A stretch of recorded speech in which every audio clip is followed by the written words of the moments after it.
we go on to item number 5, which is the semi-annual transportation report.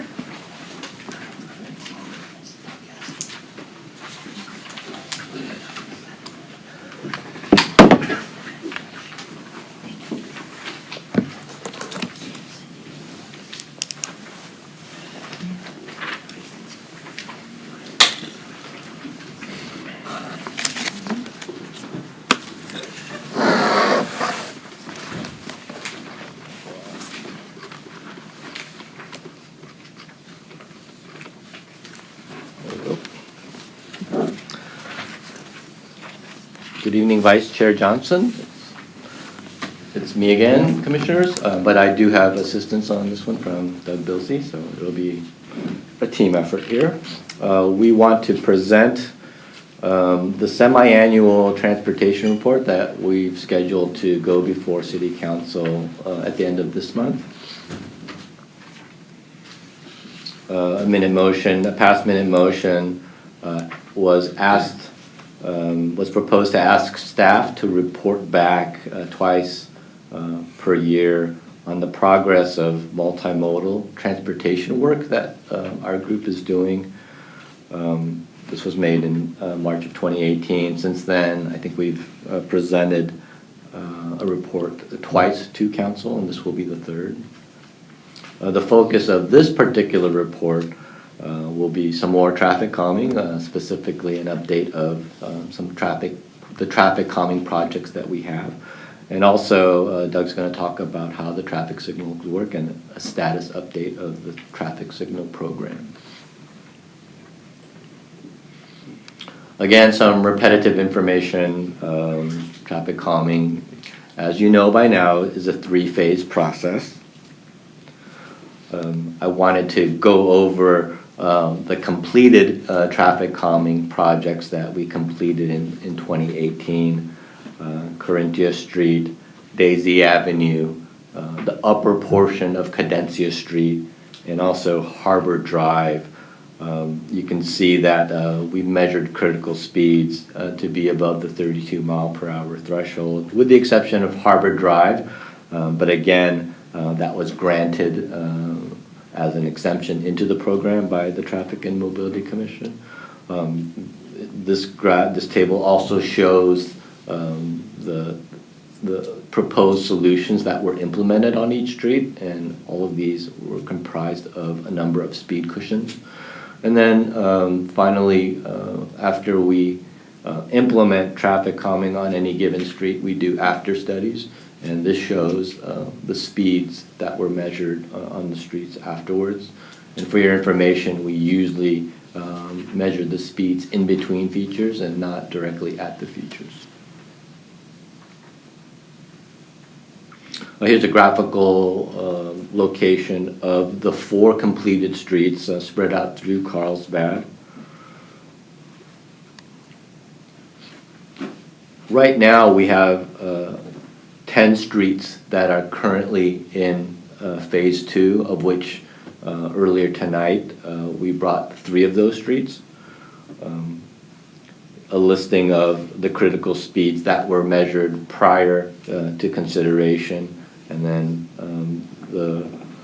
the speeds qualifying them for phase 2 consideration. We had 10 neighborhood meetings in 2019, and we came up with preferred traffic calming solutions for each one of those streets, primarily comprised of speed cushions, but depending on the specific discussion at the public meetings, the situation of the street itself, we do have a few traffic circles, and also a marked crosswalk that we offered. This is a graphic overlaying the current phase 2 streets that we have, in addition to the 4 streets that have already been completed. Again, it's pretty much spread out through all of Carlsbad. This is a graphic showing just an illustration of the public input process. We have attendance that varies depending on the length of street. Staff presents traffic calming strategies, listens to neighborhood concerns, and tries to develop a preferred concept plan with the meeting attendees. We also videotape each of the meetings, and when the videotapes are completed, we upload them to YouTube. Because we have the email addresses of the meeting attendees, we email them a link to that YouTube video so that anyone that could not attend the meeting could watch the presentation. And we also, of course, offer our contact information so that any questions could be directed to staff. Another benefit of videotaping the presentation is that we have a consultant, North Star, who specializes in public relations. They critique our presentations and provide input on how to better present information, how better to interact. And we've been doing that for the past 2 or 3 years, and it's been, I think it's up their game in terms of presentations. I'm not going to show all of the traffic calming plans. You've seen 3 of them. Here's another 3 that we've developed for example, for Amargosa Drive. There is, for this particular neighborhood, a small pocket park at the corner of Amargosa and La Macarena, and they requested a marked crosswalk, and that was incorporated into the approved concept plan. This is Basswood Avenue by the school. This is pretty standard 3 speed cushions spaced equally apart on Basswood. And then finally, here's an example of a traffic calming plan that they considered, or they requested a traffic circle. We usually present 2, sometimes 3 concepts that staff develops and show them to the meeting attendees, and then we discuss pros and cons, and we try to get a consensus for either or. And if there's any slight adjustments that we need to make, someone adamant that, hey, I'm not going to accept the speed cushion in front of my house, I'll tell you that right off the bat. And sometimes what we'll do right there at the meeting is move one and try to work with the neighborhood as much as possible to get a plan that could be supported by the neighborhood. So here's a table of the status of those 10 streets. You can see the 3 streets that were brought before you and the survey results. Other streets are in the process. We've completed the public meeting, so now we're in that for the survey results that are yet to be determined. We're either waiting for the survey results or we're working with individual residents who don't want features in front of their homes and making adjustments and trying to get concurrence on that before we send out the surveys. So all of these neighborhoods will eventually, if they have not come to the Traffic and Mobility Commission, they will. And so 10 streets that we've completed neighborhood meetings in 2019 we'll be bringing forward for your consideration. 2 of the streets here did not meet the support criteria for whatever reason. We don't like to implement a plan, a traffic calming plan, without the support of the neighborhood. Our program outlines the support. But for whatever reason, 2 of the streets listed here did not meet that threshold. And so what we'll do is we'll look at our program to see if we can either adjust the plan in a way that could meet support, and if not, then we would shelve it for a period of time.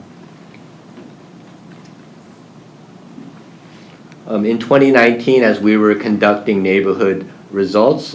We also got requests during that period of time. We received 36 requests or speeding concerns on residential streets in 2019. We evaluated all of these streets.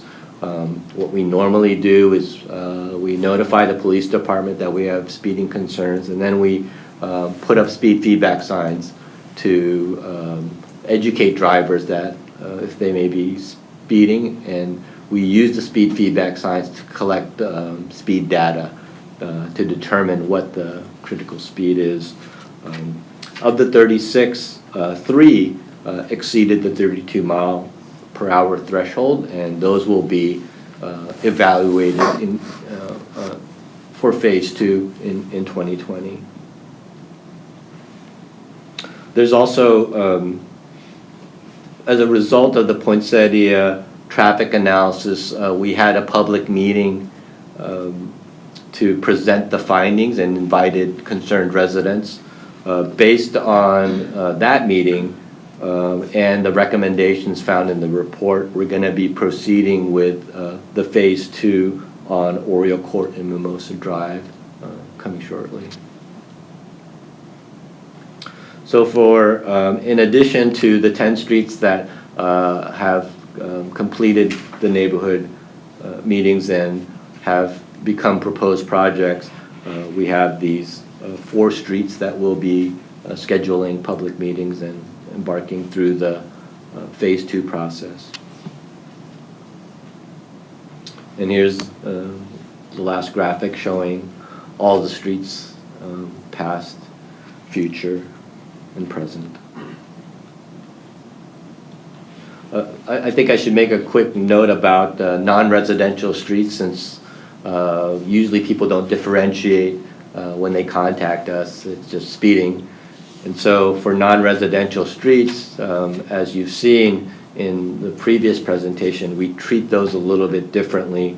We are currently using mobility element guidance based on the street typologies to guide staff's recommendations. We would bring those recommendations to the Traffic and Mobility Commission for your input and guidance. And then ultimately we would bring them to City Council for approval. These would become projects funded by our capital improvement program. Wanted to highlight some of the specific traffic calming recommendations for each of the typologies. I did receive Mr. Linky's recommendation that we include that special consideration for arterial streets when they're close to school, so I've added that. But just note that each identity street, depending on what type of use, it would have different recommendations for traffic calming. That extends from arterial streets, which are our biggest streets, all the way down to neighborhood streets.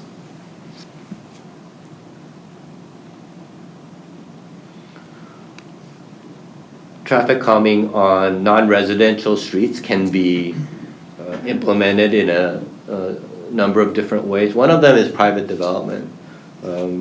We have private development projects that are sometimes conditioned to provide traffic calming, and these are some examples of traffic calming that has been implemented through this route, including some raised crosswalk on Gateway Road, some bulb outs, and there's also traffic circles in Bressie Ranch, and then the chicane on Gateway Road. We also have the aforementioned capital improvement program projects that the city funds and builds. An example of this would be the road diets that we've recently just completed on La Costa Avenue, and also that's pictured here on Avenida Encinas, where we reduced the number of vehicle travel lanes.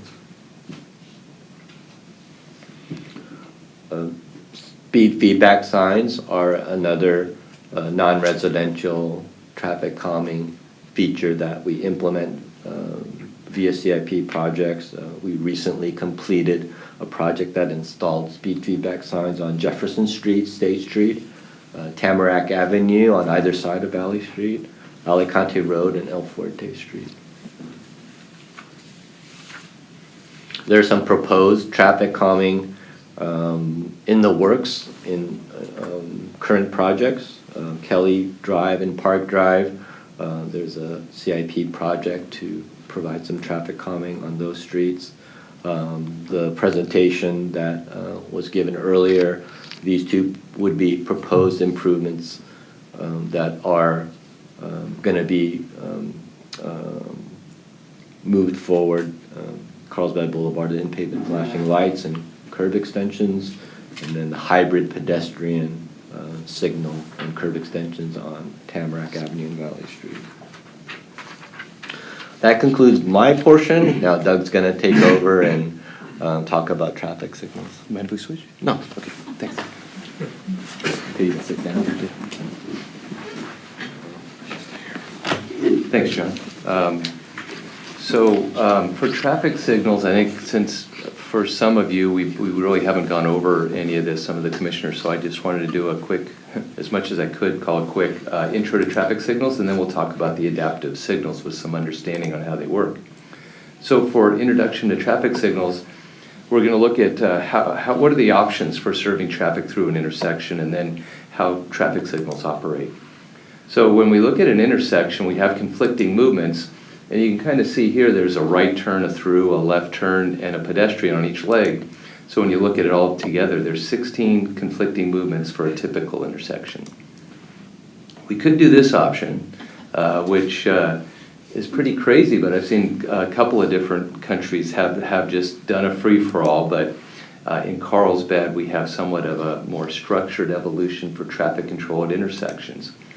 And when you look at that, usually this being the main street and this being the side street, the first alternative would be the least impacting, and it'd be a yield. So a very light traffic on the through and very little on the side street, a car could pull up, see nothing conflicting, and proceed through. But typically what that quickly becomes is a two-way stop control, where cars are required to stop and yield until there's a safe gap in the through. But the through movement on the main line can move uncontrolled, and it's free and maximizes the flow on the main line. At some point, though, collisions or delay on the side street call for all-way stop, and that's maybe put in an analogy, that's like at the Costco where you have 4 lanes and a server goes to one lane and another, and it only serves one person in each lane and keeps going back and forth. So, you know, if you think about it, always stop is very inefficient in that only one leg moves and only one car at a time. So you get to a point where a signal's warranted, and in that case, you're kind of looking at a Costco, you know, go back to that analogy where you have all 4 lanes, and the person that serves it goes to that one lane until the whole queue's left served, and then goes to the next and the next and the next. So traffic signals, they're designed to be safe and reliable. They regulate the traffic through an intersection. They serve autos, motorcycles, pedestrians, and bicyclists. Sometimes that challenges us. And sometimes the pedestrians, although they're just as important, they take an exceptionally long time to cross the street, and we have to take that into consideration. So we want to serve each movement, everyone in the queue, in one cycle. So for the most part, the signals are designed so that, you know, whatever time it takes, we try to get everyone that showed up before the light turned green served during that green. And they're developed for safety and reliability, but we'll look and define how traffic signals have limitations. So when we looked at an intersection, the main thing that the difference is a permissive left turn versus a protected left turn. And we look at a permissive left turn, that means that the left turn gets a green light along with the through movements, and you get a green ball there, which means proceed with caution. You have a conflict, potentially a conflict, and you have to watch. When you look for that conflict, it's primarily from the oncoming traffic, so you're going to have to find a gap if you're making a left turn. Whereas a protected left turn, a green arrow, separates this left turn movement and gives you a green arrow, which whenever you see an arrow, whichever direction it means you do not have anything conflicting with you and you can proceed without having to worry about a conflict there. And that's predominantly what, any of you look at Carlsbad, we've erred on the side of putting in signals and making them protected lefts almost to a fault, but it's also the safest way to push as much traffic as we can. So how does the intersection do it a little bit better than a stop sign? We group these movements into phases. So you can kind of see in general that you'll see a left and a right turn and a pedestrian served in one phase, or phase two, and that P is a phase two pedestrian. And if the pedestrian pushes the button, then the walk sign comes up. So we have 16 movements now are into 8 phases. And if you look at this phase two, now we're going to look at a little simple diagram here and say, okay, if we have one phase going, we can now serve 2 phases at a time. So when we go through the intersection, we serve 2 phases at a time, go through a cycle. But only 2 phases at a time in the most part.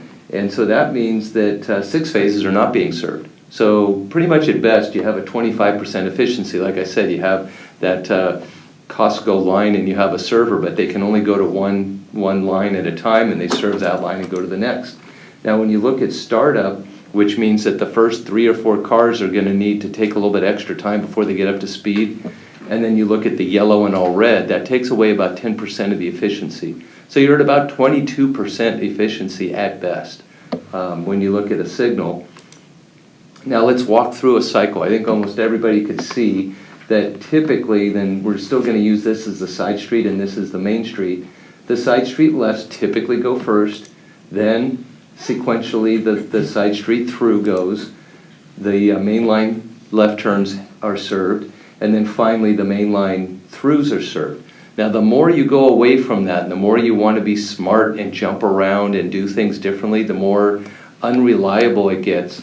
But be rest assured that when this phase two comes on, if for any reason phase 4 gets a call, like a short wire or water gets in there, within 1/10 of a second, the signal is designed to safely go into flash. So when you see a signal go into flash, it typically means that one phase that's conflicting with that got a call at one time, and that's to a fault. That is a fantastic feature of traffic signals since the 1970s, and that's kind of what drives signals since the 70s, and it's fundamentally hasn't changed too much since then, and it's great in terms of the reliability.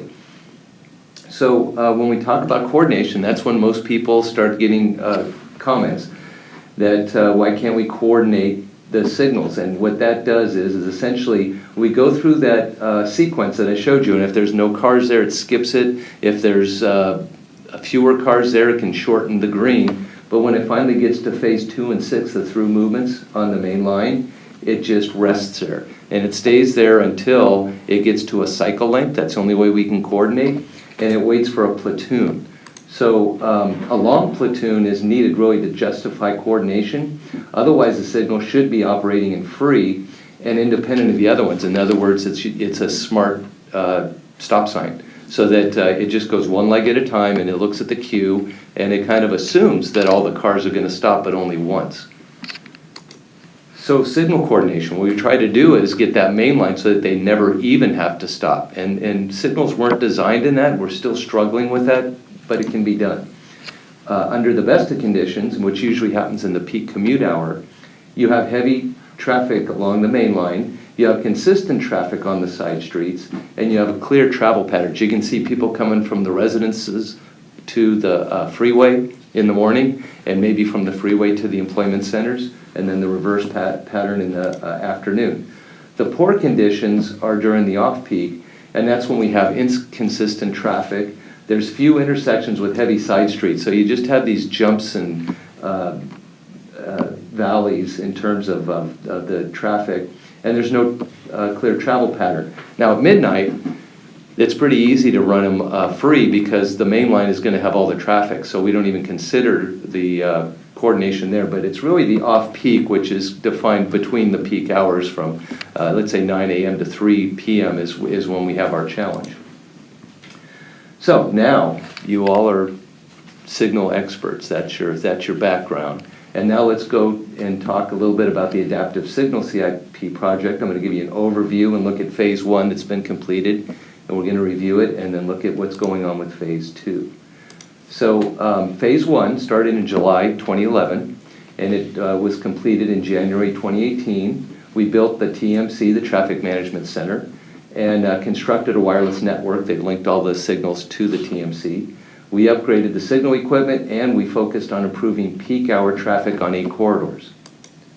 Phase 2, which started in July of 2018, is expected to be completed in the summer, but then we're going to do some before and after reports that should be done this time next year. That was to install automated monitoring system and upgrade this adaptive equipment. We'll talk about that in a minute. And the focus was to improve on that off-peak traffic flow, and we're going to do 4 corridors to test out the adaptive system. So when we talk about the 2 phases, the way I like to look at it is like a pyramid. So the first base of it was building upon a T&MC and the wireless communication system, and then we did video detection upgrades, and then we did equipment upgrades and did a couple of traffic management systems, TMS improvements, and then that was the end of phase 1. And then phase 2 is what we're working on now.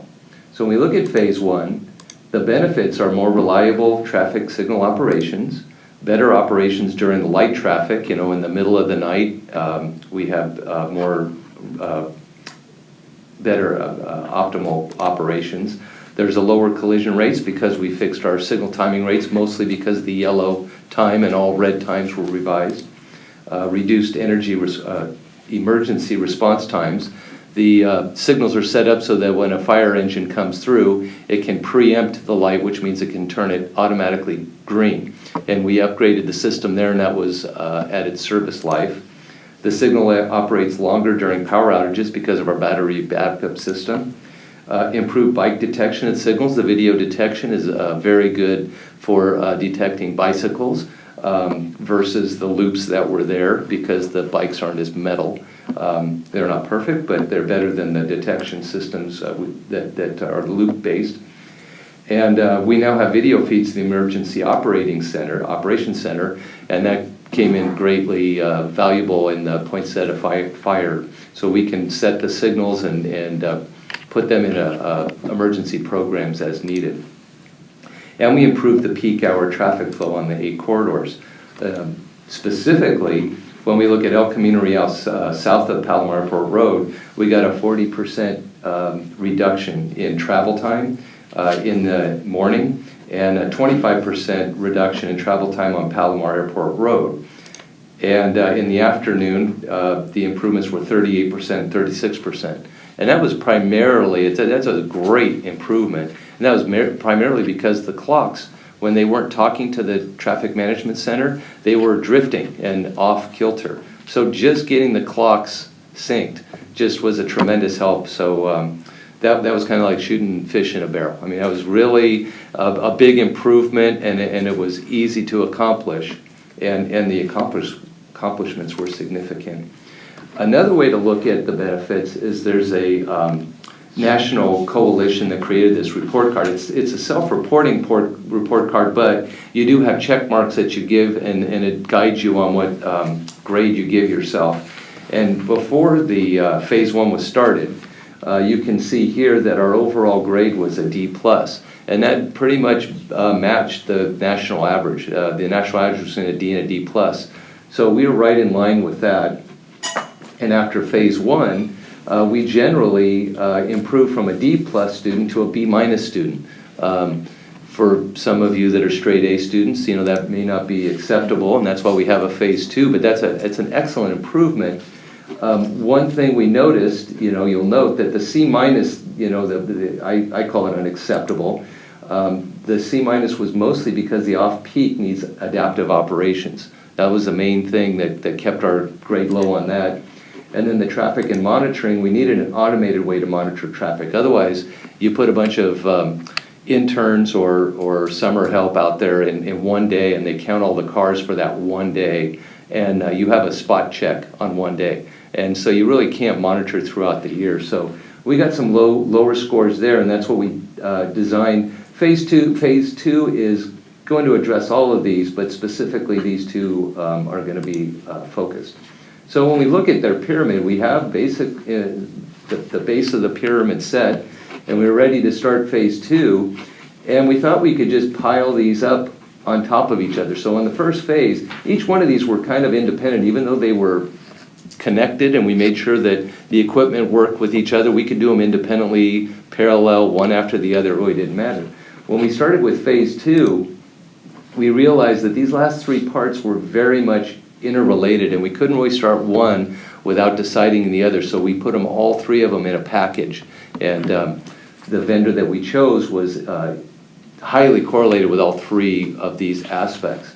And we actually found out it's not only these first three, but when we start looking with adaptive signals and the controllers that run it and the monitoring, you start looking at connected vehicles. And to tie into what John was talking about, the speed feedback signs, not only can we collect the data, but the idea is that we're getting these systems that can start talking to smart connected vehicles. So when you're driving down the road and you approach a school system in the not too distant future, and in some cars right now, you can actually get a message that says, hey, slow down. You're there, and I think you've seen the ads. There's some things you can get for insurance, and you bring down your insurance if you follow the rules and follow the speed limits. Well, this is the kind of equipment that allows that to happen. And we started seeing that street lights, we could start doing street lights and start connecting with them. We talk about big data. All this data that's being collected can get disseminated either by charge or in a macro scale with other cities. And we're really looking at smart city, or what Carlsbad likes to call connected communities. So we're working with David Graham of the staff, and we're trying to bring this out of just traffic and try to bring it into a bigger picture. So, phase two, the list of work was to upgrade the T&MC software. We started with an older system that we got from a grant from Sandag, and it wasn't upgraded as phase one because we knew this had to be done in phase two. Same with traffic signal controllers. We waited until this correlation between these interactive things were put together, and then we implemented adaptive operations, or we will be, on select corridors. So to do that, we had to upgrade the detection. It's still loop detection and video, but we had to do some modifications to it. We installed software and adjusted signal timing plans, and we'll have to be coordinating with Caltrans when we get to the interchanges with I-5. So the schedule, roughly, is the T&MC software upgrades are done. We've completed the Rancho Santa Fe pilot project. All intersection controllers should be upgraded by the spring. We have about 100 out of 180 are completed, and by spring we should be done with all of them. El Camino Real south of Palomar Airport Road will have adaptive in the spring of 2020. 3 more adaptive corridors are expected to be completed by the summer of 2020, and we should have a final report due at the end of 2020. And when you look at this in pictures, I guess those are too small to see, but should be bigger dots. Rancho Santa Fe is completed. Next up is El Camino Real through the whole stretch. At the same time, we're going to be working on Cannon Road and Palomar Airport Road, the whole extension, and that should be all done in the summer. So let's look at the pilot project at Rancho Santa Fe Road and see what improvements we saw. We reduced the cycle length by 27 seconds, which means 27 seconds on average. The side street was reduced by that much, a half a minute, which was a 20% reduction in side street delay. Now, typically that comes with a trade-off, but in this case, instead of trading off side street with mainline operations, we actually got an improvement on both. So the mainline traffic flow was improved by 19% in arrivals on red. So when we count how many cars arrived during the green, before and after, we found that almost 20%, 19% more cars arrived on green, and there was a slight increase in the travel time in both directions, roughly under 5%, but right about 5% in each direction. So that's pretty significant improvements. Now, where do we get that? I don't expect you to understand this too much, but if you look at each one of these dots, those are actual, this is a cycle length. So at a given time, let's say 10 o'clock in the morning, you see these cars showing up in red, and then you show how many are showing up in green. So that's where we get a percentage of that. And you can kind of see before we have quite a bit of dots in the red, which means in general, a lot of cars were showing up at this intersection. And this is Calle Barcelona. A lot of them were showing up during the red, and relatively fewer were in the green. And the cycle length is somewhere about 120 seconds. There's some peaks and valleys based on pedestrians. This is probably a pedestrian push button in all directions, and these were when pedestrians push the button. This is right by the school there. But otherwise, it would be, you can kind of see a pretty straight line at 120, and that's a consistent, non-adaptive traffic signal cycle length. So when we go here to the after results, these are called high resolution data, and that's because we have all these dots. We have a ton of data here, and I don't even want to get into it. I could do that in another presentation. But in general, you'll see more dots in green, fewer dots in red. So that means we get more arrivals on green. You'll also see that this, generally, there's more variance in the cycle length every cycle. That's because it's adapting. It's changing a cycle length within a very small range, but it's significant. It starts at a lower, and it adjusts a little bit. And you'll see that variance there. There's still a few spikes when the pedestrians hit the button. So I don't want to get into details there, but it just shows you where this data comes. And then this is from our monitoring system, when we can see the travel times. Like I said, there was a slight improvement, but you'll see some places it went a little bit lower, sometimes it went a little bit higher, and that was pretty good. We thought it was going to be a little bit lower with the lower cycle length, so we did a good job, I think, in maintaining the speed at about 32, 34 miles per hour. The arrivals on green, pretty consistent all along. There was a couple intersections that actually had fewer arrival on greens, but it's understood that most intersections did better. So you want to finish it off? Sure. So that concludes the presentation. That's the summary that we would be presenting to City Council as an update to what Traffic and Mobility is working on. We do understand that we wanted to give the commissioners an opportunity to discuss and to provide input to this informational item. There's also the item of the traffic calming memo, but that one doesn't have a time frame, so we can leave that for you to decide how to address. But if you don't have any questions and would like to discuss Traffic and Mobility's comments in response to this item, you can use this time at this meeting to do that. And I believe that Mona will not be, since she's not here, I don't think it was predetermined that it had to be the chair to make comments to council. I think you could also discuss who that person could be to present their comments in response to this item on January 28th. I have a question, Jeff. We have one comment from the public. Do you want to do that before we review Commissioner Linke's memo? Yeah, I think that's that we laid it out. Let's focus just on this presentation, questions on this presentation, then let's park it, and then we'll move on to the memo, and then we can move on to what comments you want to make at your city council, and then we can elect someone to represent the commission, okay? Okay, we have one public speaker, Dr. Surratt.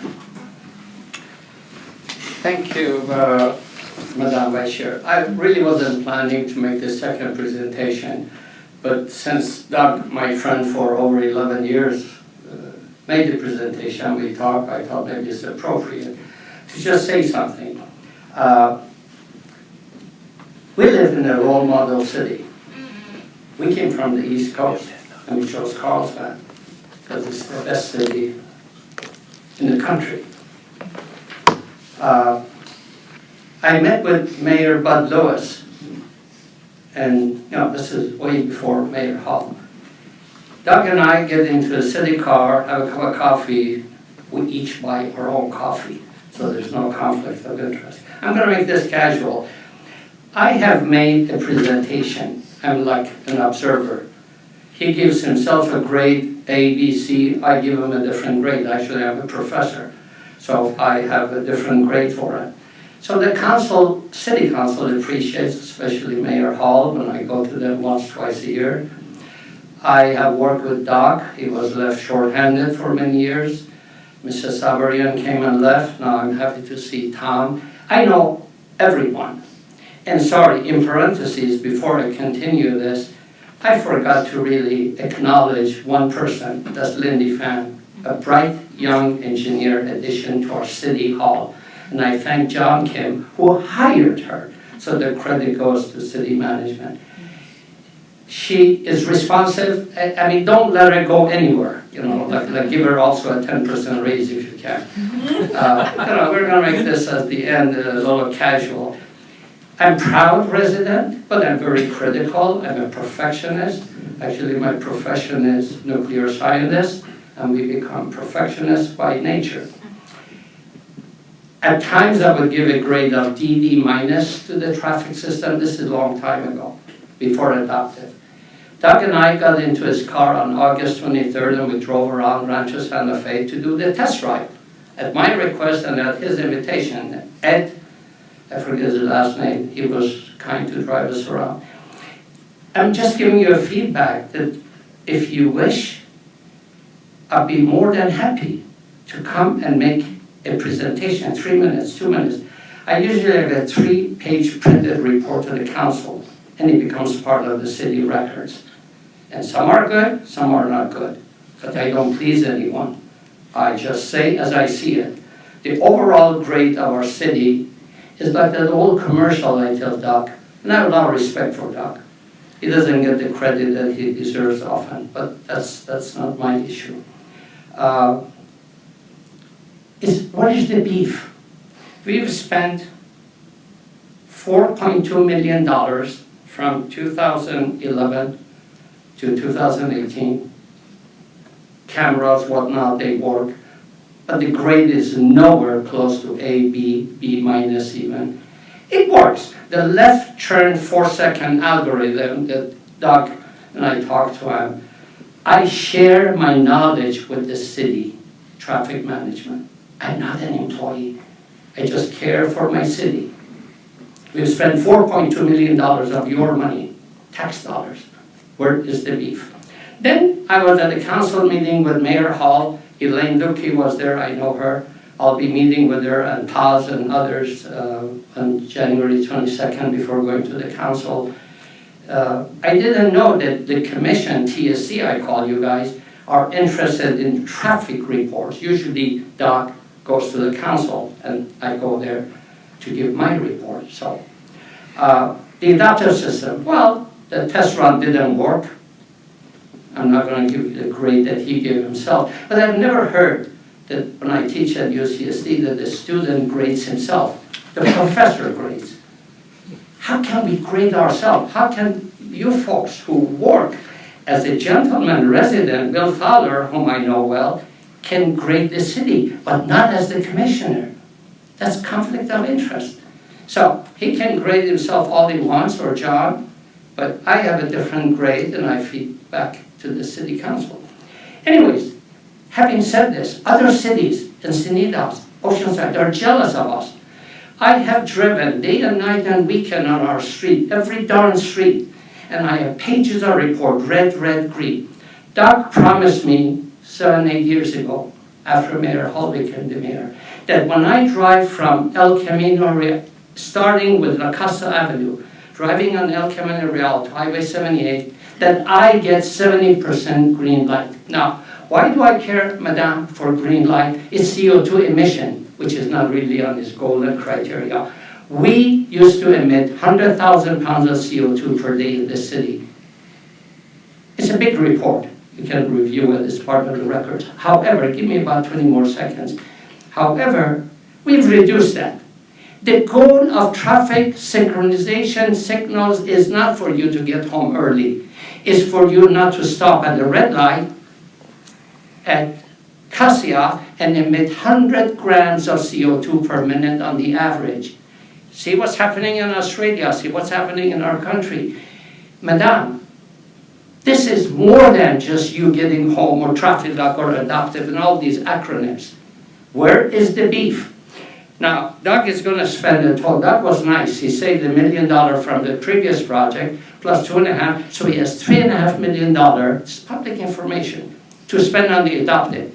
It better work, Mr. Doug Dilsey, because I will hold you and your colleagues accountable when I make my reports to the council now, next year, and forever.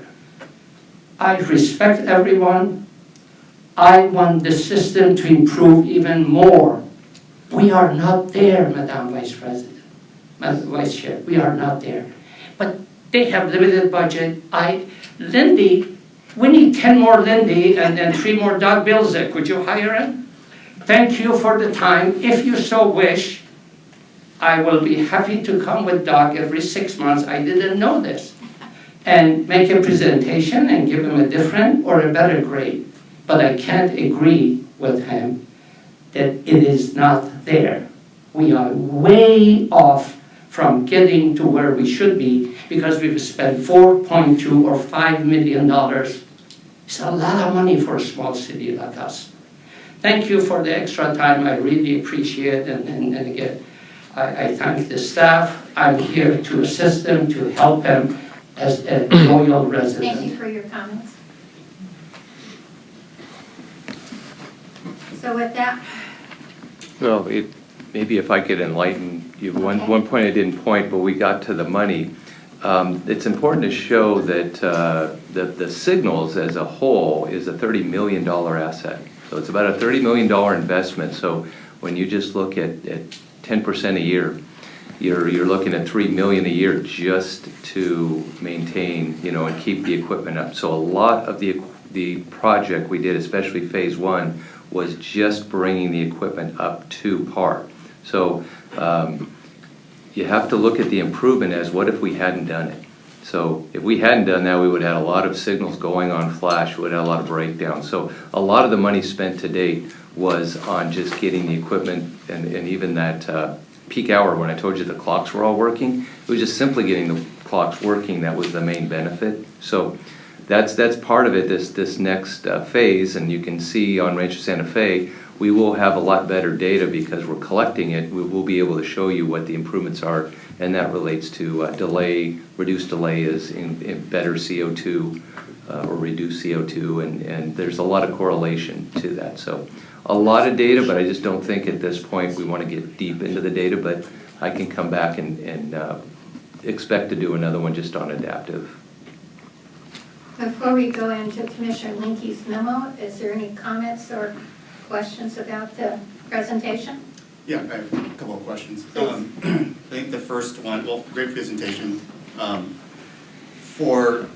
In regards to the, I think it was the public input process, I think there was like a YouTube link and information on that, on how it shows the outreach from the city to the community. Can the commission get that, or is that open to the public, or I know there's a YouTube link, but I'm not really familiar that we. I believe, YouTube videos have 3 grades of privacy. It's not a public link, but if you are interested, we can give you the link so that you can, if you're interested in watching the presentations, but we'd have to give you the link. I don't think you can, I'm pretty sure you can't do a search to find them. You need the link. Yeah. But Lindy could provide the commissioners with the links to the public meetings if you're interested. And I really think that that's a big thing, because it seems to me, especially from the community, seeing how we had 90% response, 100% response, I think this is a really great thing, especially for the community, for the city, the staff, to show that this is a great operational excellence on how we're reaching out to the community.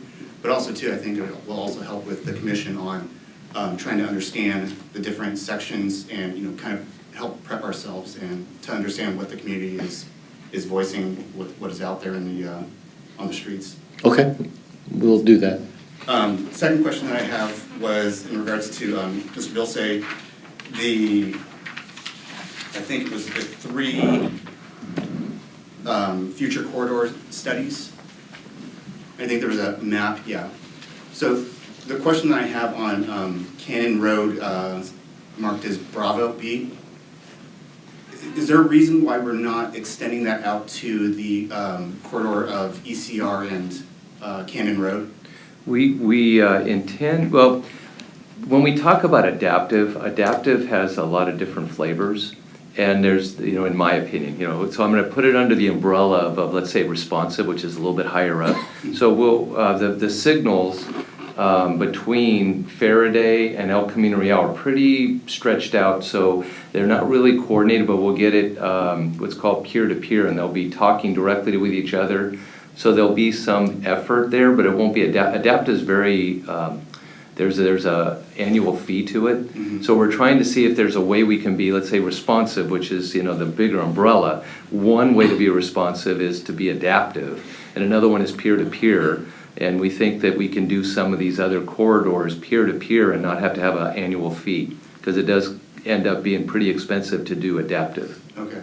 It just seems to me that that corner right there on Cannon and ECR seems to me that, you know, we're having a new development with Robinson's Ranch. There's the senior housing on that, I believe it's the south side of Cannon, above El Camino Real. Yeah. Yeah. Rancho Carlsbad. Rancho Carlsbad. Yeah. I believe there's going to be development within that Sunny Hills. So, you know, to me, it seems that that's going to be, in the future, a high area of concern.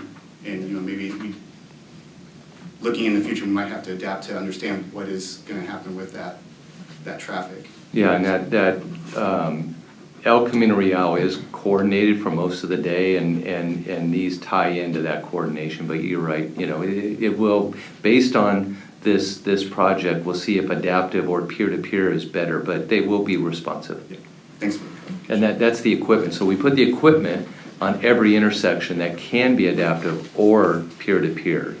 But we're only doing adaptive on these, and the rest of them can be peer-to-peer. Okay. Thank you. I have two really quick questions on traffic calming and a few on the signals. At the last meeting, when we talked about traffic calming, you said that the CRTMP program was on hold between 2014 and 16. I know some residents have complained about the slowness of it. Was there a reason for it being on hold from 2014 to 16? It's mostly staffing and identification of priorities outside of residential traffic calming. Traffic calming is not a requirement. There are many cities that don't do traffic calming, and it was just a point in time where staff focused on other things other than traffic calming. But I don't want to get outside my lane here, but do you think staffing is sufficient now, or would it be helpful for the commission if we agreed that we would endorse going to council with a request for additional staff or anything for that?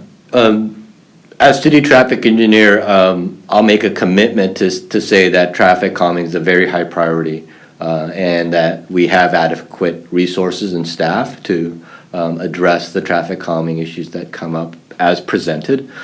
So we feel confident that with Lindy's help, we were able to do 10 meetings in a calendar year, and that was a very big step for us. We kind of set a high target, and we achieved that. And since we took care of a lot of the backlog streets, I think we're in a good position to address the traffic calming requests that come up in a more responsive fashion than we have in the past, because we have completed those 10 neighborhood meetings. You can maybe say we switched from stop signs too to speed cushions. I mean, that was a bit of a... You can add me to the list of people who are fans of this FAM. We appreciate your presentations, and I appreciate your answers to my pre-submitted questions. The other question I had on traffic calming was the 32 mile per hour threshold.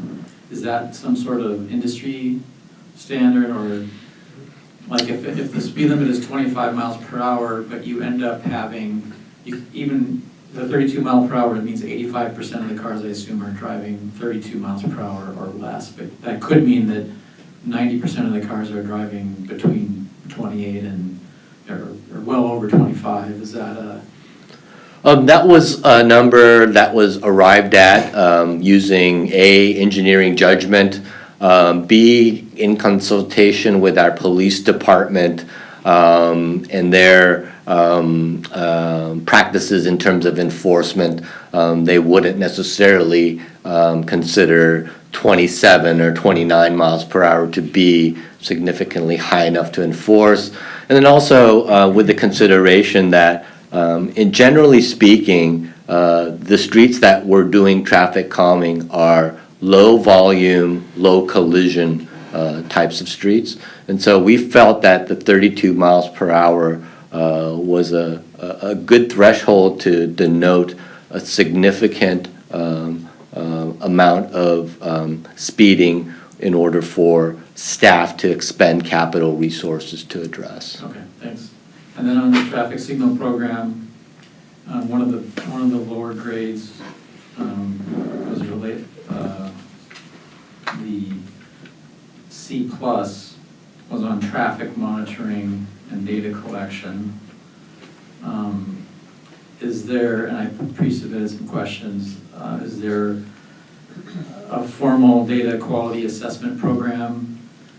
And is that one of my concerns is on data. This is probably related to one of the speakers' question. And I agree that the grades that the city gives itself in the past at least have been not true. We've gone over that many times, and the speaker can look back at the comments I've made here, and we'll see that we're on top of that. And Mr. Bilsey has done a great job, I think, of revising, at least in the fact of the traffic monitoring system and the level of service grades. They're much more realistic now, so I'm really pleased that we've made that change. But as far as the traffic signal program is concerned, is there a data quality assessment program? Question one. And question two, it mentioned the report card information, mentioned travel time analysis, average delay, which I assume would be at intersections, and number of stops as being measures of performance.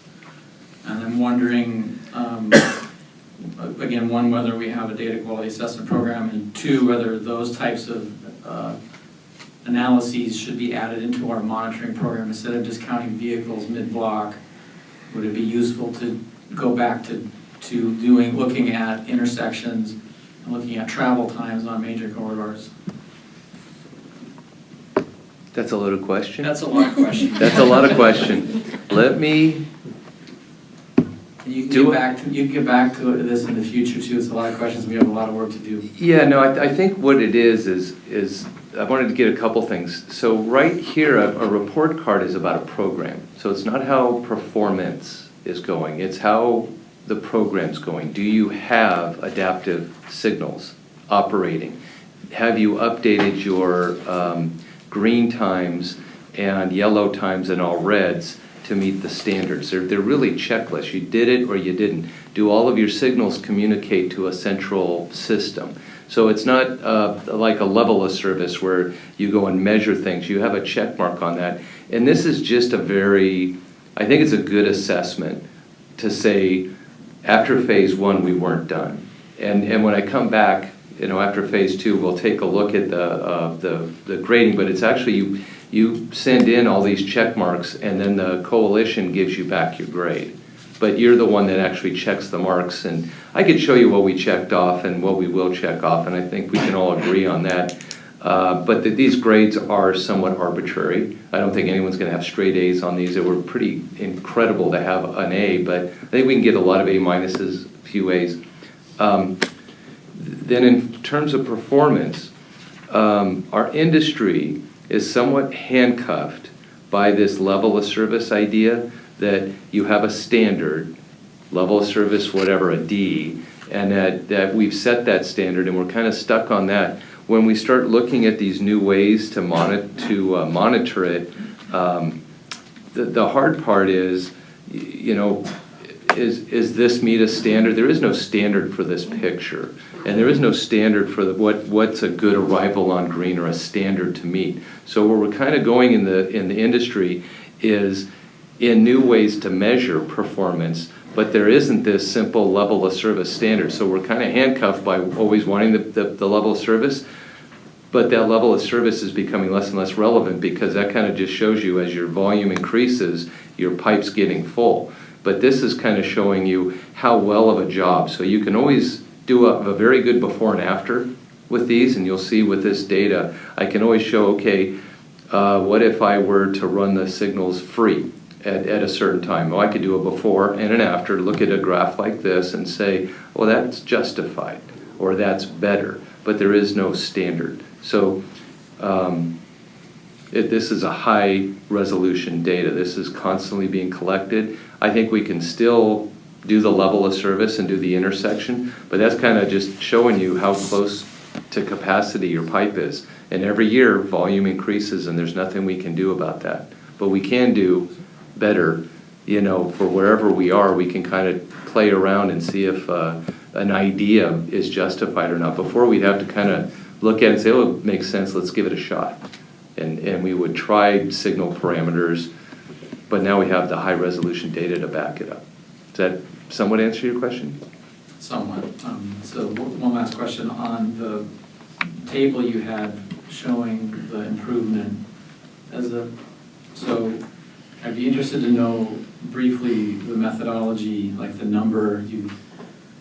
So as a scientist, That one? when I see the one with its table, the table with the travel time analysis and then the reduction in the travel time. Yes. So I see. Oh, yes. I saw numbers. Sorry. But what it doesn't say, what it doesn't say is how many replicates do you do when you get in the car with the speaker that was up earlier and test how long it takes to get from one end of the road to the other. And obviously you didn't do one in summer on a Monday at 12 p.m. and another one in the fall at rush hour to get those, to juice the numbers. Mm-hmm. But what's the methodology and how many replicates how many times do you travel that to get that number?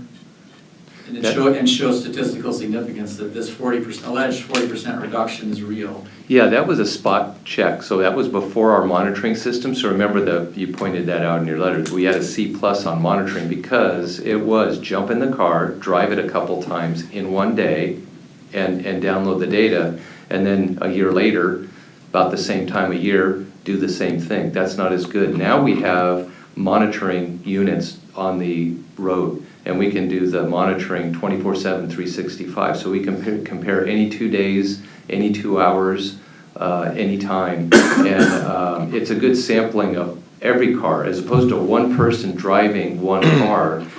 This graph is based on a sampling, and I can get you some data on what the percentage, but it's a good significant 30-40% of all cars are getting monitored up to 30-40% are getting monitored when you look at these graphs.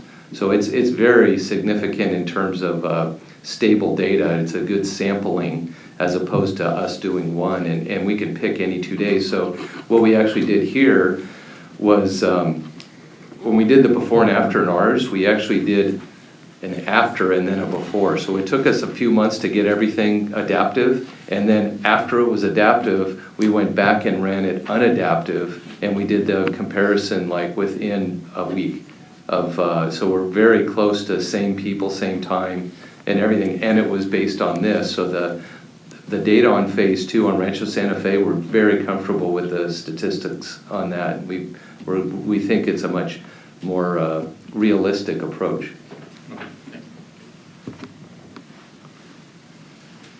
Commissioner Fowler?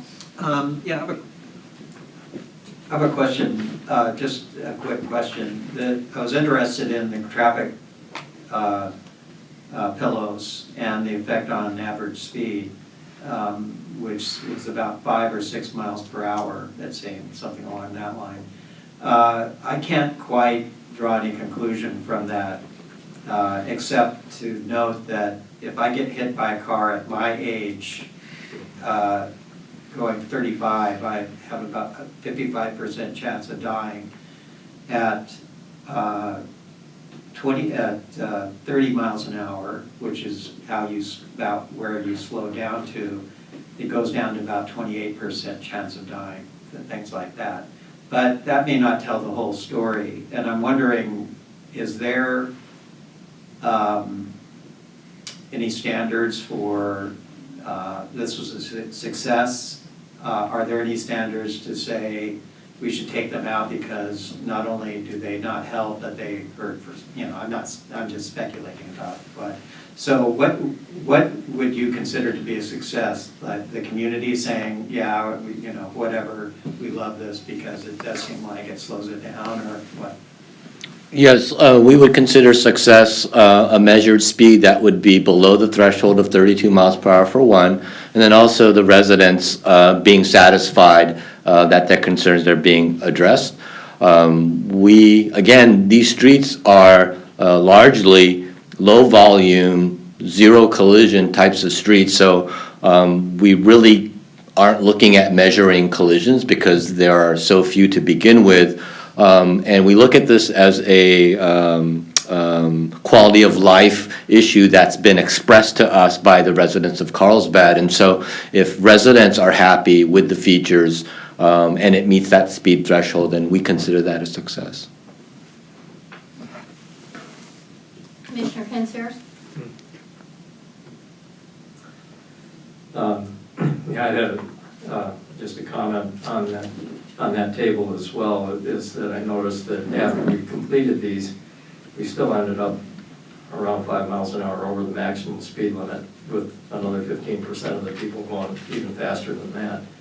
So a related question would be, this year, or in 2019, you had, if I wrote this down right, 36 requests for traffic calming in the residential neighborhoods, and only 3 of those met the 32 mile an hour criteria. Is that right? Did I get that right? Yes, that is correct. All right. So I'm wondering if at some point we may reduce that criteria, that number, which I think Steve was alluding to, after we catch up. We're behind the 8 ball now. Not nearly as far as Oceanside. When I lived there, and I checked maybe 5 years ago, after they were 5 years into not using a residential traffic monitoring program that was basically the same as Carlsbad, and they had over 300 requests that they had not addressed at that time. So I can see that we're doing much better than that now. See, I've only got 3 out there, excuse me, that you deal with this year. At some point, do you go back and reduce that, or are we not even close to thinking about that? That's something that staff could consider. Again, low volume, zero collision streets. I don't know what the practical benefit of reducing that, but we could consider that.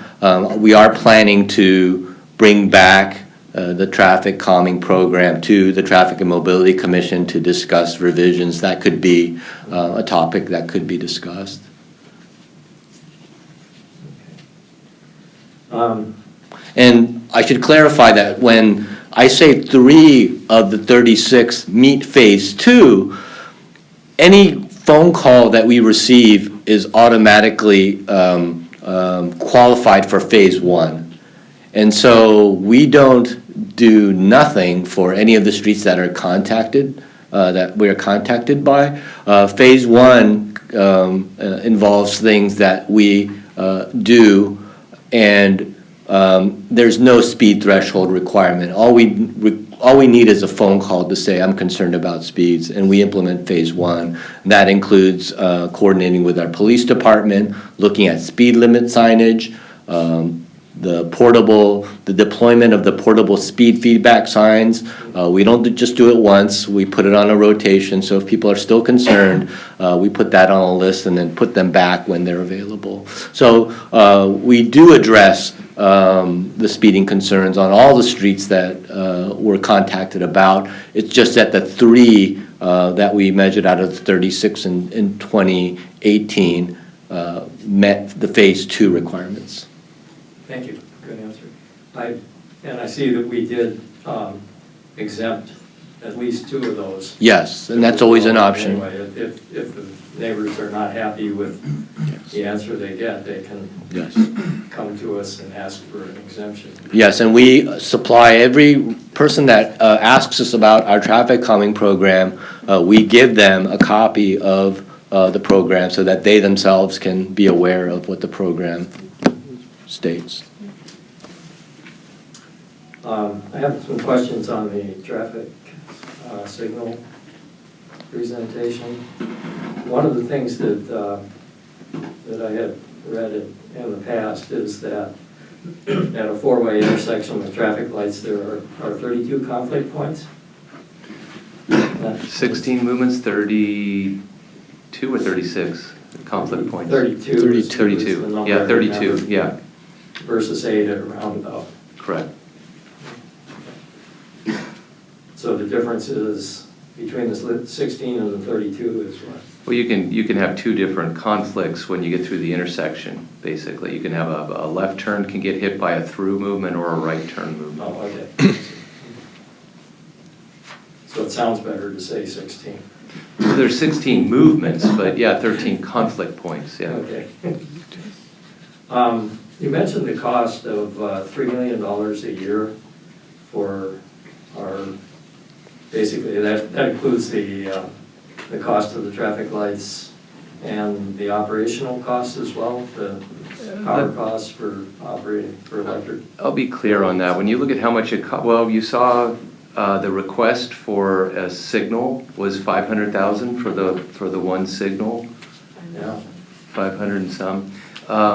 Not all of that is equipment. Some of that's pipe and poles that last for 30 years. So just in essence, I looked at it as an estimate of the cabinet and the electronics in the cabinet and the wiring that has a service life of, let's say, about 10 years. So if you look at how much that is, it's 30 million, and if you look at a service life, you're really dumping in, if you really want to stay right on top of it, you'd be dumping in almost 33 million a year just to stay on top of your equipment needs. And no city's doing that. You know, no, I don't know any city that is spending that greatly on it. So the point being is that when someone says, oh, you spent a lot of money on this, well, we had deferred maintenance for decades. When we put these signals in the 70s and the 80s, there had been no significant upgrade. So putting in 3-4 million is just getting equipment that was past its service life by maybe 15 years. Some of these controllers, they're good, they do their job, and they should last, you know, maybe 15 years. They've been in there for 30 years sometimes. And they're working fine, but these upgrades are intended to get us a lot of time. Okay. One of the other things that you showed a table there that when you're looking at travel times along the corridors that included average speed, and yet the one that in table 6 it looked at, you know, how much time we reduced in the travel time in minutes and so forth. And being the curious person that I am, I determined the length of each one of those corridors and then figured out what the average speeds were. And I was surprised to find that El Camino South in the afternoon, if it only takes you 4.6 minutes, I'm sorry, if it only takes you, 4.6 minutes to go 4.5 miles, the average speed is 58 miles an hour. I drive that every single day from Encinitas, and I can tell you door to door is 15 minutes, and I know if I get to El Camino Real, from El Camino Real to Faraday's 5 minutes, so that means I go 10 minutes from my doorstep to Palomar, it's pretty good, that's about right. I mean, 5 minutes from La Costa, let's say, to Palomar Airport Road, you fly, you go about 60 miles an hour the whole time. What's the speed limit? It's maxed at 55, but if it would, yeah. I believe it. I drive it. People are flying. Okay. And It's in interesting. peak hour, it's pretty impressive. Palomar Airport Road ends up being an average of 45, 46, which, is well below the speed limit. I was just surprised that El Camino Real southbound, you can, wow. Yeah, and that's what the corridor is the signals are timed to go in that direction. The opposite direction is a little bit lower, probably, about maybe 5-10 miles per hour. And then El Camino Real north of Palomar Airport Road, those aren't all coordinated, so it's much slower. So, yeah, the south El Camino Real is really set up to move cars fast. Okay. One of the things that we looked at that sort of related to this is traffic impact analysis. And in there, one of the things that we're required to consider is should we put in a roundabout or should we put in a traffic light? And for the ones that came to us last year or last month for just for information, we had a prediction that a roundabout at these two intersections where we're going to buy $800,000 and some odd worth of traffic lights would operate at level A, which is better than the traffic lights at those intersections. So I wonder how we would ever get to the point where we say, maybe we should just put a roundabout in there, because once we put the traffic light in there, we're never going to rip it back out again and put something that is safer and better at that location. So I guess I'm wondering, I had asked this question before, is do we consider roundabouts seriously when we put in more traffic lights? And the answer was, yeah, we do, but I don't think I see that.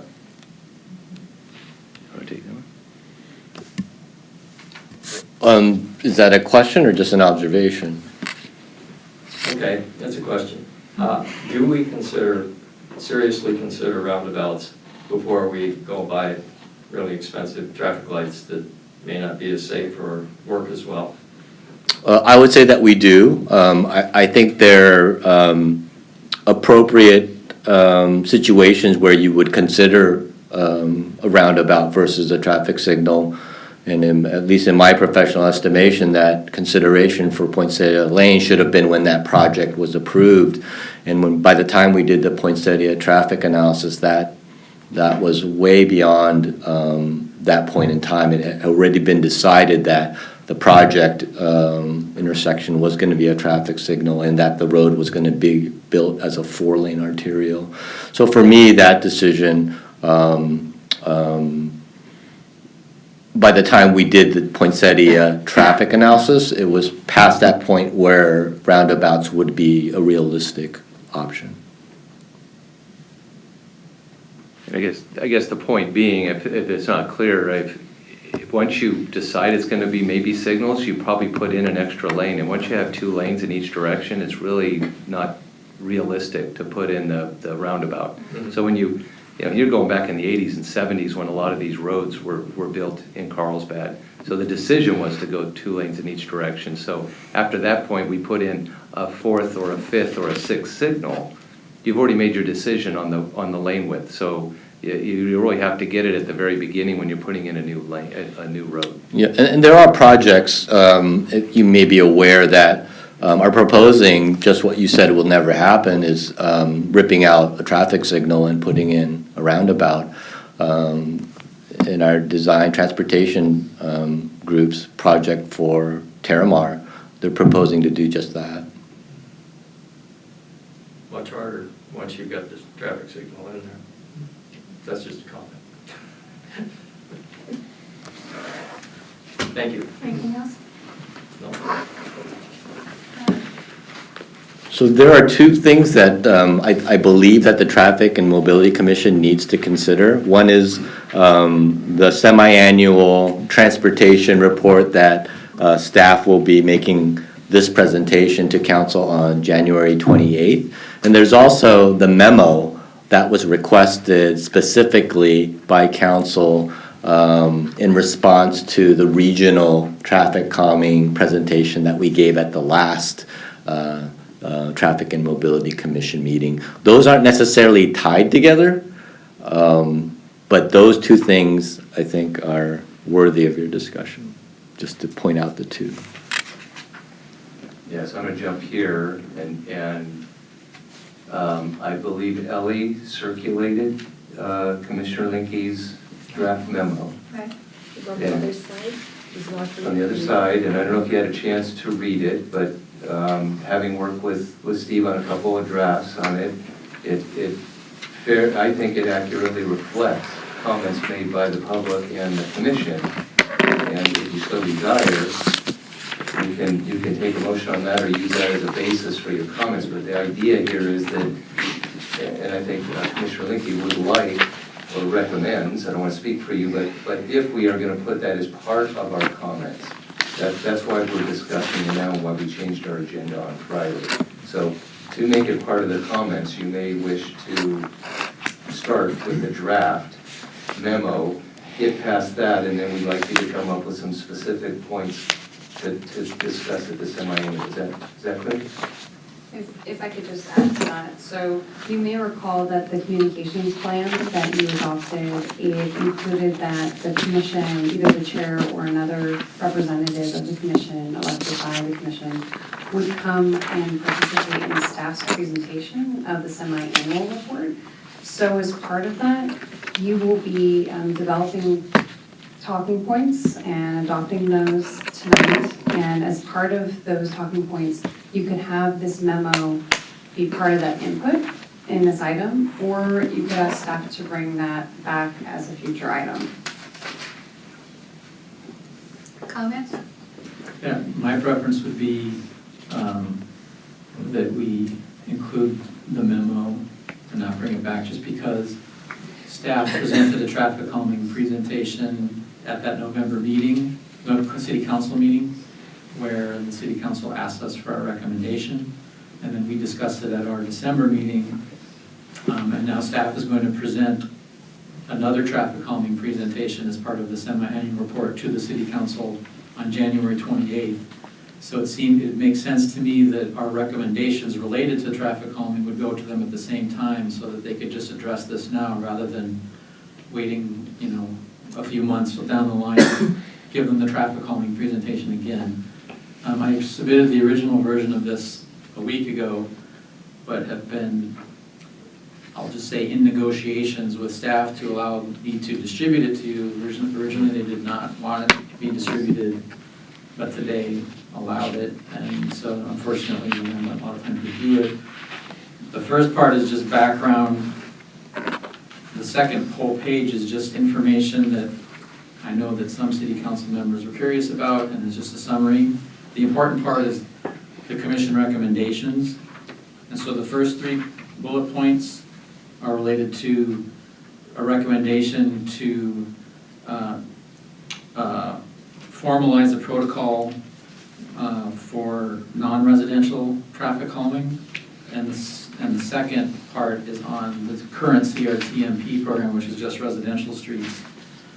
And so I could read those, or if you've read them, I think they're reasonable, but if any commissioner has anything they want to add or delete or change, or if any staff member has anything they want to add, delete, or change, I think we can do that, but I really would like to, so that our recommendation doesn't get put to the bottom of the pile going to city council, I'd like it to get visibility at the January 28th meeting when staff gives their second traffic calming presentation. Otherwise, we'll approve this, they'll get printed out and maybe handed to the city council members, but it won't be at a city council meeting perhaps.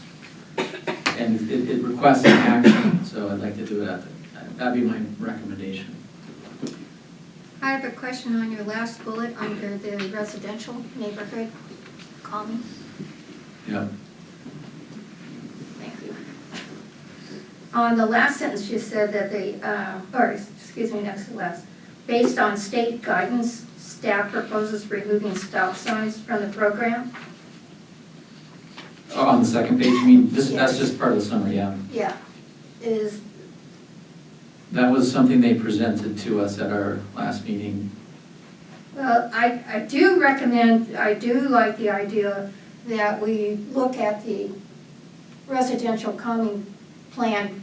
It has been almost 9-10 years since it's been improved. And we've come to more and more use roundabouts as a way of calming, whereas back in 2010 and 11, we really didn't look at those items. And I hear right now that the 32 mile an hour speed limit for residential is a concern for most of us. So I'm not quite sure how this removing a stop sign is. I'd rather see more of a recommendation to review the plan. So that's just a summary of what we were presented at the last meeting. The Yeah. the actual recommendations are on the first page. So at the bottom of the first page. But I have study the non-residential, or sorry, did I do that wrong? This is residential. So for the residential, it's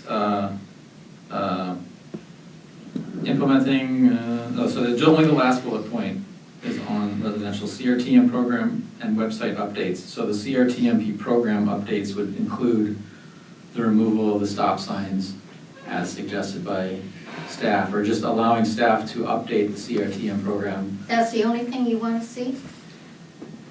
If the commission wants to say, maybe you look at the 32 mile per hour current critical speed, that would be something that could be added. I didn't put that in there. And that's why I'm saying maybe we should just leave it as a more generalization of review of the plan. And we could get into specifics like 32 miles an hour, stop signs, roundabouts, whatever, but put it in a general category. So the last bullet point, I think, does that. It says, it's just that the commission further recommends that the city council endorse and track the status of the following traffic calming related initiatives that staff has indicated are currently in progress, including the CRTM program update and website update. So if that's not clear, we can change it. It's not clear to me, but comments by anybody else?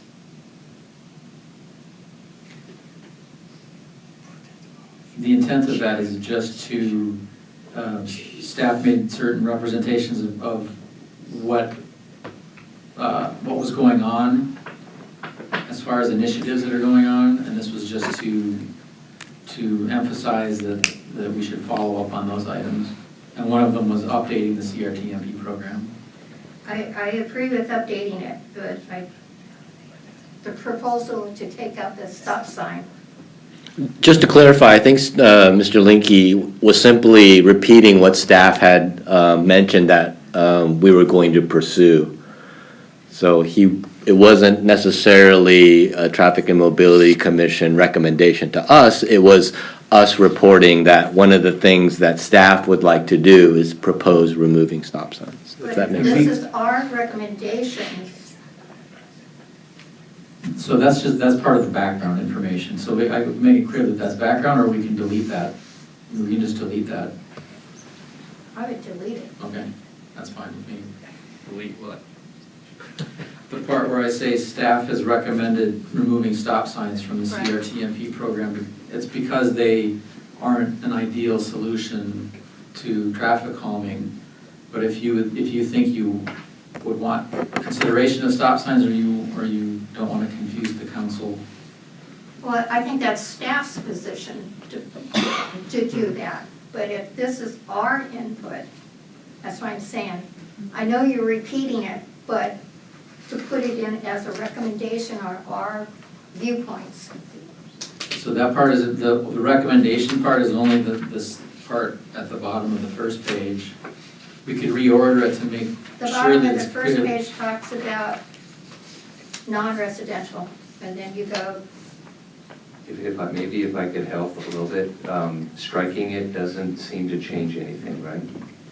No, So would you recommend, because what we'll try to do is get this memo close, and if it's not exactly perfect, you find a typo or something like that, you can Yeah. give me the latitude to make minor changes, but anything that gets stricken out or added, that's what we have to do with the memo.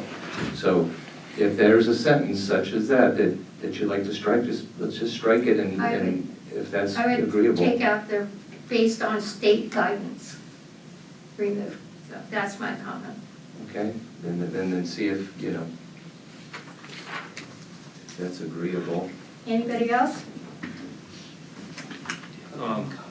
Yes, I'm working on. Oh, you want that? Okay. My feeling on this is that I've been educated numerous times by John.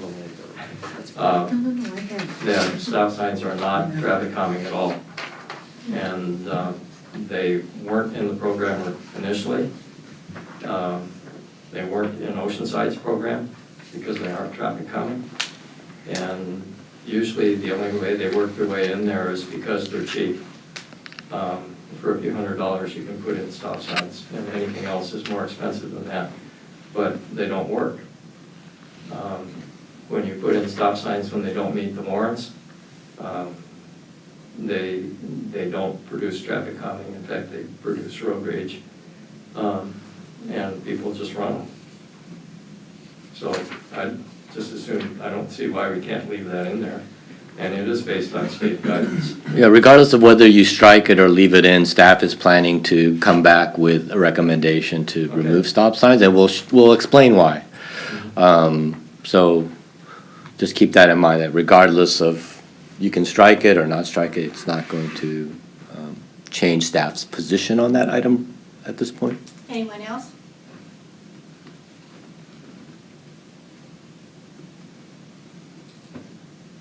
I still stand it. I don't see any value of putting that sentence in there, especially when you're going to address it Right, yourself. right. So it's kind of It redundant. won't hurt by striking it, I mean, Yeah. that statement. It's, I motion to strike it, yeah, Mr. Linky is just repeating what staff, yeah. summarizing what I staff said. understand that. Yeah. Let staff do the talking. Anybody else? Sure, I'll second it. Okay. Vote? Okay, hold on.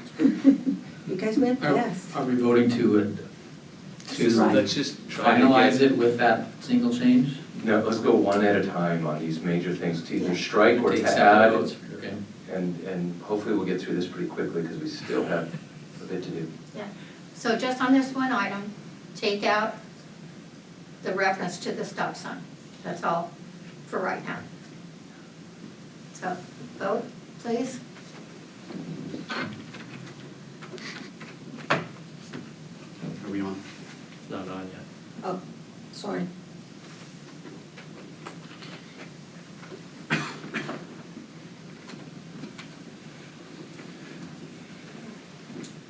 Okay, so it passes. Sure. So if I want to get it clear, so we'll strike based on state guidance, staff proposes removing stop signs from the program. Staff is also working to make project information available. We'll keep that sentence. Mhm. Okay, just the one Right, sentence. please. All right, keep going. That's done. Any other comments on, you want to go back to page 1? Anybody has comments on that? Question, on page 1, the first bullet point of acknowledging the arterial streets and its close proximity to schools, I think that was included already in Mr. Kim's presentation in one of the tables. Does that seem fine for the commission? So the mobility element, that's the exact language that's in the mobility element about that street typology.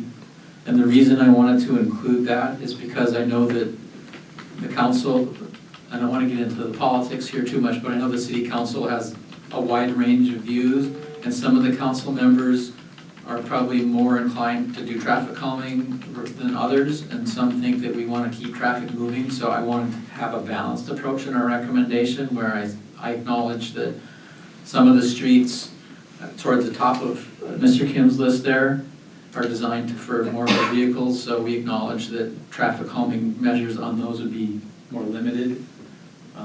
And so then I just used the exact language from the mobility element to reinforce that, and I asked Mr. Kim to add it to his presentation as well, which he did. I thank you for that.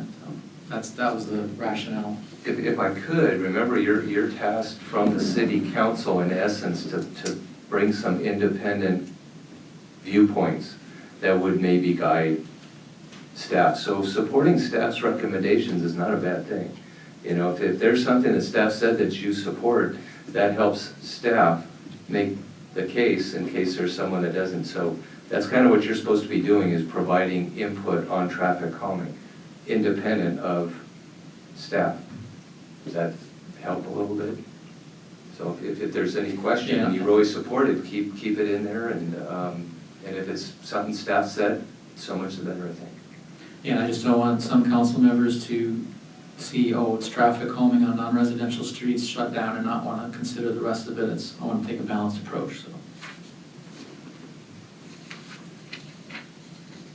Any other comments on page 1? A comment to add the typology and so forth on the item 2 there, to consider it on arterials within proximity to schools, covers College Boulevard because of the high school. Right. So I think we're lined up on that, and I agree with that.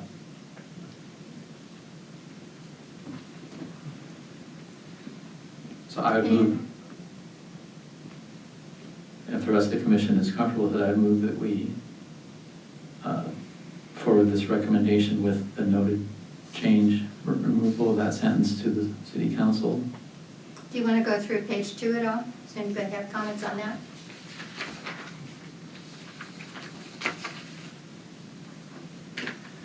And again, page 2 is supposed to be factual background, no recommendation or opinions, and if staff or the commission doesn't agree with any of those, like that one sentence, we can strike them. It was more just to provide the city council members with some additional background that they may not have been aware of. And I know at least one council member was unaware of some of these things, so I was happy to see that got more information. So far, all I hear is that one change, and otherwise the memo looks good. Yeah. Let's formalize the, you need to formalize Motion. the motion, make a motion to accept it with a revision. I think that was what you were planning. Yeah, I made that motion. I'll second. Okay, voting please.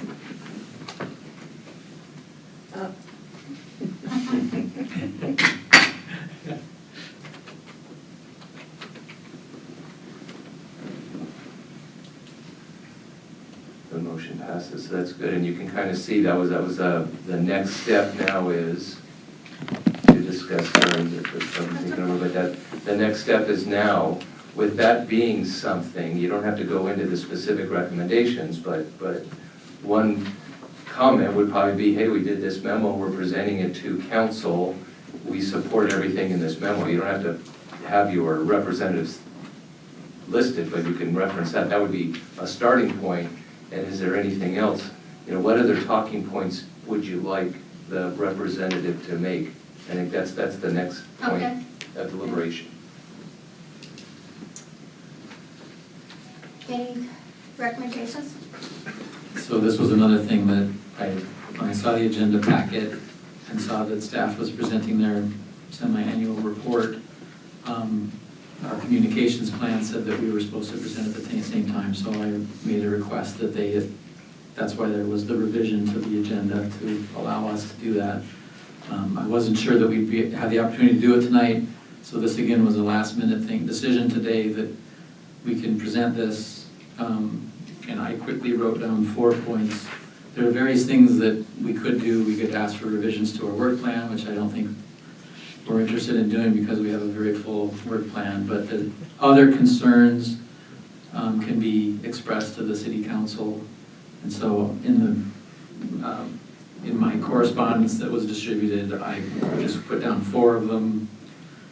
One of them was, as we begin addressing work plan items of business, they should largely be action items rather than information-only presentations for referral to the city council, particularly those that involve document or program type reviews.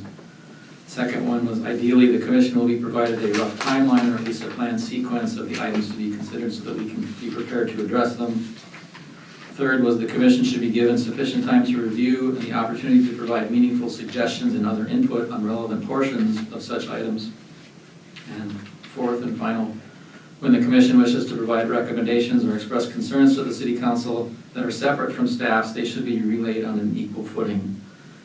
So it's optional that we present that type of thing, but I just want to set up with the city council that as we're hopefully starting next month getting into work plan items, that what I want to avoid is getting a 20-page document that's complicated to review 3 days before, and I'd like to be able to submit questions just to staff so we don't take 4 hours at a meeting and that kind of thing.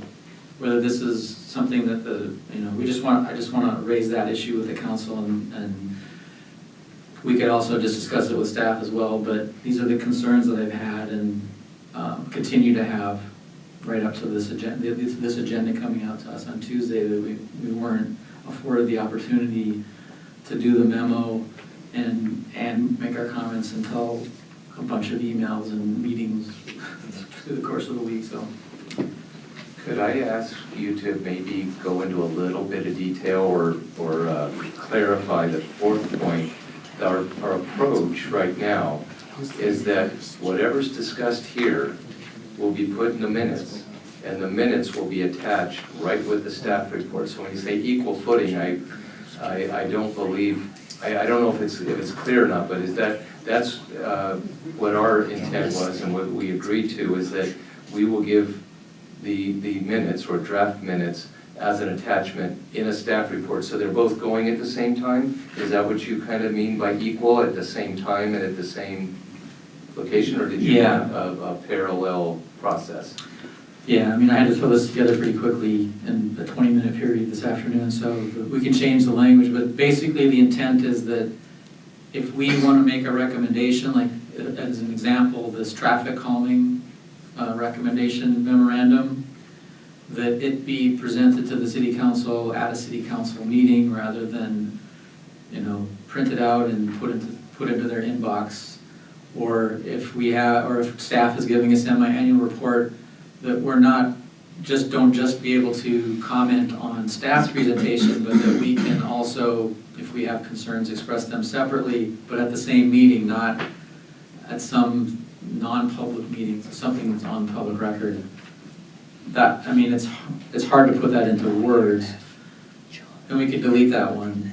I would say, I'm sorry, Go ahead. I think there's a little bit of a problem with, if we don't control the city council agenda per se, but if there's an item that comes to this commission, we are committed to following that procedure. Now, you might want to emphasize that to make sure we follow that, but we are committed that if it comes, we know the item should be coming, more items should be coming to the commission, and every time they do, we know how they should be dealt with going to the city council. So if you're okay with that, then maybe an emphasis to make sure it's followed, but I don't know if you're asking to change it, because we kind of went through this to figure it out.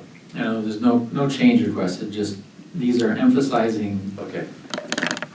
to make our meetings productive and making our input meaningful. Otherwise, if we sit here and just listen to presentations and things don't get put in the minutes, we have to have action items and we have to have meaningful input, and it has to be given to the city council. That's basically the goal. Understood.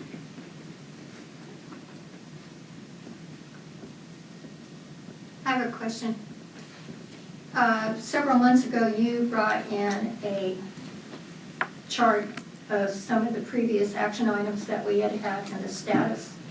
And it was my impression that that would be a good format to use as a tally sheet, so that 6 months from now, we don't have to say whatever happened to X, Y, or Z. Would you like to see that as part of the information going, not only with the minutes, but up to the council? You don't have to do it on a monthly basis, but you could do it on a I'd say that collectively. that might overwhelm them. That could be part of our semi-annual report, probably. We could, every 6 months, we could compile Mr. Kim's status report and say these are the things that's basically what the city council wants in that semi-annual report, is a list of the accomplishments that we've done. And then we could say, well, these we didn't get to, these we finished. And we could use that status report as part of our semi-annual report. But that's what I'm Yeah. saying, yeah. Yeah, I agree with that. Some kind of a chart just saying, this is our action item status. Yeah, ABC is done, this one's pending. yeah, so that could be part of the status report. That's what I would like to see. Because I think the city council would like to just see bullets, not data-driven status reports. Just what's been happening, what is the community coming out to us, talking to us, and more above the informational presentations in the past. I agree. I think that's what the idea of the semi-annual report is, not to come with a list of recommendations, but how are we working together? What is the council missing by not being here? You know, Right. what are you hearing from the public that Right. isn't getting translated? Right. What are we doing right, and what can we do better? Excellent point. Anybody else want to talk about the 4 items that Mr. Linky talked about? Or other concerns that other commissioners have. Did that 5th one, did you add that? Do you want to add that as a 5th item? Actually, I think it's part of, is it number 1? No, number 2? That was specifically the work plan, so maybe you can extend that to work plan and other items that have been brought to the commission. Would that be fair? Yeah. Did you catch that? No. So, I need to on ask item you- 2, Item 2, okay. we'll say work plan, when the reference was to work plan, Yes, we can add and other items that have been brought before the commission. Does that sound good, John? I mean, we're keeping a status on that and telling. Okay. So again, these are talking points. You're going to give the speaker a lot of latitude, but you don't want to. You want to stick to these points, and if the commissioner is asked from the council, you don't have to go verbatim, but not to go too far off base from these talking points. We don't have to get the exact wording on them. Right. Okay. So do we need to make a vote Yes. on this? We strongly recommend that you, I don't know if we have to do them verbatim. Do you want to read them back? no, Okay. I need you to verbate the whole thing again. Well, do you have them written down? Commissioner Linky's 4 right there. Okay. He has all the 4 written down, I just, On item The number 2, modification. Sorry, there was a lot coming in at me today, so I apologize, but, okay, from that written down, are you okay with the yes, 4 points? and the only thing on number 2, after to add, of the items to be considered so that we can prepare to address them. And other items that has been brought to the commissioner, so I need to add that. And then that would be the 4 items. Now, the last one, I think equal footing, I would recommend maybe, delete that. I just think, to follow the communication plan, would that be a fair amendment to your recommendation, to follow the communication plan as opposed to having an equal footing? Yeah, that's fine. I don't think the communication plan, though, addresses how staff relays the information from our commission, like with the memo, as an example. I think the memo is kind of an afterthought. It should have come to, traffic calming should have come here. You should have had a deliberation on it. You should have had minutes, and it should have been attached to the staff report. So, like John has referenced, this is kind of like, what was it, a parachute coming in on a moving train? You know, we're in transition. That shouldn't happen. So is the memorandum not going to be included in the staff report that goes to the city council? I believe we can. I think you guys decided it will be. Yes, Okay. we will have it So as an that's- attachment, as though we're minutes. It will act as minutes. So that's an example of equal footing, that it would be included in the staff report. Yeah. Minutes or a memo or whatever, but we can delete that. Yeah, because equal footing, we will have a staff report. I don't know if you will have a commission recommendation. You know, there'll be a staff recommendation, then we'll put anything you've talked about, including possibly an alternative, but it won't be like equal in the staff report, if that makes sense. Do we need to reword number 4? Yeah, let's get there. We can strike it. Strike it? Unless, Well, just take the whole thing out. that's what I mean, strike the whole thing. Strike it? Oh, the whole number 4? Yeah. Yeah, that's fine. So we have a total of 3 items now? Is everybody okay I with that? believe, I'm sorry, that it should be very clear that one item is the memo too, you know, so we'll add to it, number 1, that, you know, some comment regarding the traffic calming memo, and then these 3 items, so you'll have a total of 4 Okay. topics. So you want the number 1 to be the memo? Yes, Yes. Okay. to submit the memo to city council for their consideration, is that fair to say? So I guess I would move that we adopt the submission of the memo to the city council and the first 3 numbered points on my correspondence under commission's semi-annual report, with the modification to number 2, referring to the work plan and other items brought to the commission. To forward that as our semi-annual report to the city council on January 28th, coincident with staff's semi-annual report. I agree. Do we need to vote? Need a second and a vote? I'll second. Okay.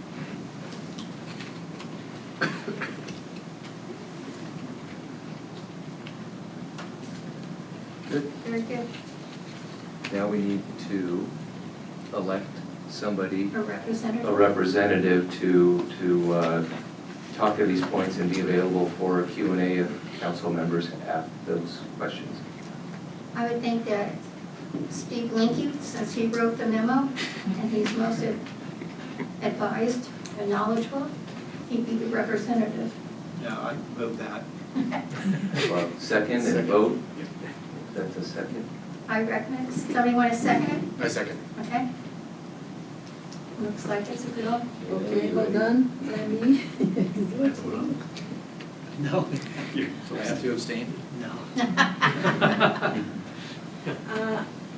Vice Chair made the motion, right? Yes. You made the motion.